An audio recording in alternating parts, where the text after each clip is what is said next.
Okay, Eugene, let's do this. I cut a full rant out of last week's black twill corset video and suggested that if you, my viewers, wanted to see it, I'd release it separately. The response was just large enough that I've decided, since I'm knee-deep in working on 2 more projects back-to-back in hopes of getting ahead, that I would put it out this weekend as a bit of light entertainment. I don't expect it to be everyone's cup of tea. There will be more sewing adventures next week if that's your bag. But first, a couple of notes. Please excuse the blemish on my cheek. I don't get them often, but when I do, they're nasty. I call this one Eugene. Putting anything on a blemish like this one, concealer or tinted cream, would just irritate it. So, light or no makeup for me until Eugene moves along to wherever it is that blemishes that crop up in your rosacea go to. In the meantime, I'm going to hide out from the heat wave currently blistering Alberta by camping out down here in my basement sewing and knitting lair until the poor clogging perspiration is less of a factor. Something, climate change, something. More importantly, why did I cut this rant from last week's video? This is a little behind the scenes insight. I'll be adding in the context so you can see where the cut starts and ends. There's a phrase in writing called kill your darlings, meaning no matter how much you love a bit of writing, if it doesn't work or make sense or fit in with the rest of the piece, cut it. When I started editing what I call my face cam footage, me talking to the camera and ultimately you, I noticed the rant just dragged on. And it had absolutely nothing to do with the corset or the making of the corset. It was just me letting out my mad. There's probably a place for that, but the middle of a corset video is not it. It's the kind of thing that would work really well in a frank discussion about weight issues and how access to healthy food is essential to attaining or maintaining a healthy weight. I'm not certain that this is the right channel for that. I know quite a few of you have commented that you're also carrying extra weight, and according to YouTube analytics, your ages vary wildly between your late teens and your mid-60s. That's quite the demographic. If that's the case, you've probably already heard those frank discussions. I'm closer to 50 than I am to 25, and I'm still trying to get my life in order, so I'm probably not the best person to lead that conversation. I hear a lot in the comments about my apparent snark, but I try to keep my videos mostly upbeat. I like happy endings. It's why, even though I read a lot of science fiction, fantasy, and horror, I also like romance novels. It's also why, even though sourcing mid-fat to super-fat patterns with vintage or historical flair that don't look like sack dresses with strategic gathering is particularly frustrating as all get out, I try to showcase projects that a person with few sewing skills and the enthusiasm for vintage to historic costume can make, particularly at a plus size. Whether that plus size is a torrid size 0 or higher is irrelevant. There's a rant in and of itself on the subject of sizeism, pattern design, and the current size range of human bodies. Obviously, with stores like Torrid and Pennington's Additionelle, there's a profitable market for larger clothing sizes. With current encouragement to shop or make things more sustainably, that leaves out an entire demographic of people, which,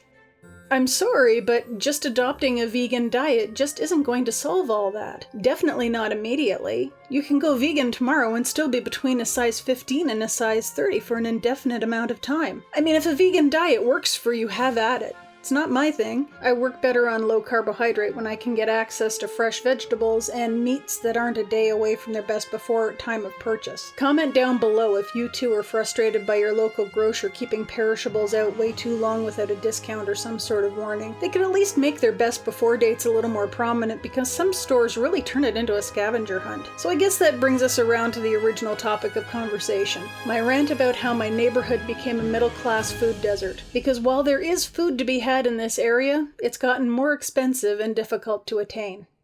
Here we go.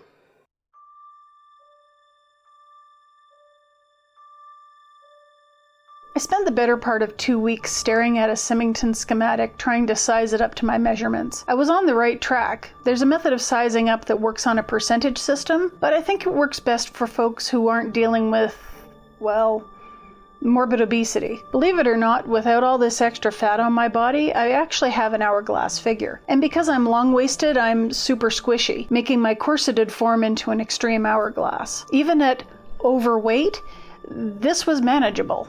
At the weight I'm currently carrying, it's hard to reconcile the image in my head with the measurements on the page. According to the directions, the lines are moving out, not in, And that just bakes my noodle because it's a corset. Things are supposed to get smaller, not bigger. Frankly, it's easier to let someone else draft the pattern and use my time and energy to put together some healthy menus and maybe do a little cooking instead of the order in dinner and support the food services industry, because otherwise more people will be unemployed trap that the past year's socially distant lifestyle has forced in the middle class. I mean, what's up with that? I would love to see the statistics on the amount of growth fast food chains and food delivery services have accrued over the past year and a bit, because even with the husbeast and I limiting our advertising by cord cutting and subscribing to YouTube Premium rather than install an ad blocker, we've still, pardon the pun, been fed the line that if you don't use your available money to order in food, you're going to be putting food service workers out of business. I'm pretty sure the fast food chains and gig economy delivery services aren't hurting. If anything, they should be stepping up to the plate and paying their workers more. Maybe if we hadn't been flat out encouraged to order in and thus put on a few extra pandemic pounds, our local grocery stores would have been more motivated to offer personal shopper curbside pickup and delivery services. Here's a fun one for you. When I moved into our current neighborhood, there were 3 big-name grocery stores within a 5-minute drive of each other. That's not counting any specialty grocers in the area, because I live in a diverse community with special food requirements. The best of the 3 chain grocers closed about 3 years ago. They felt that even with the new communities being built around our area, and,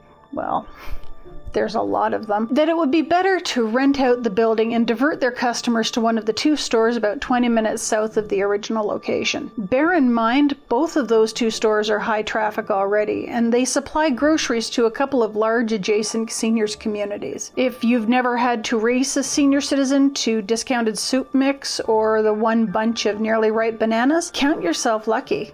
They're vicious. They know exactly how to aim a shopping cart to produce the most physical pain, and they've had years of experience. I say that with the deepest of both fear and respect. Vicious.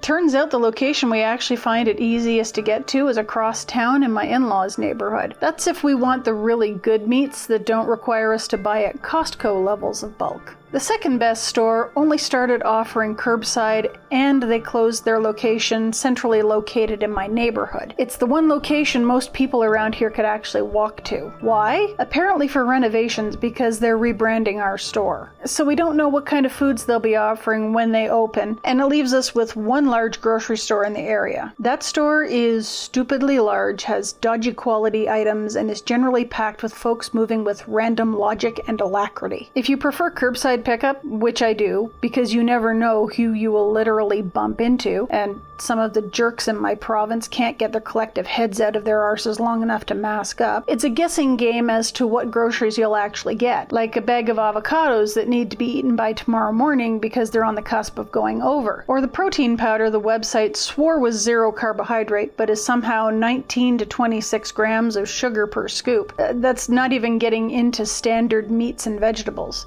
I wound up with 3 bags of white potatoes because their website was not specific as to whether I was ordering a single potato or a single bag of potato. For the record, I wanted 3 medium potatoes for a stew. We were offloading potatoes on friends and family for a good month. But where I was going with this is, at some point, even being what some would consider middle class or upper middle class, my neighborhood has become a food desert. The easiest way to safely get food either requires serious effort or an account with a food delivery service. Neither is ideal. Add in all of the emotions from the past year, and you wind up with a body that's getting harder to sew for.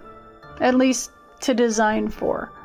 While working your way out of a serious case of body dysmorphia due to what the doctors like to delicately term inflammation. So because, and at my size and due to inflammation, my pattern and fitting options are a lot more limited, I tried to draft out my own Symington corset.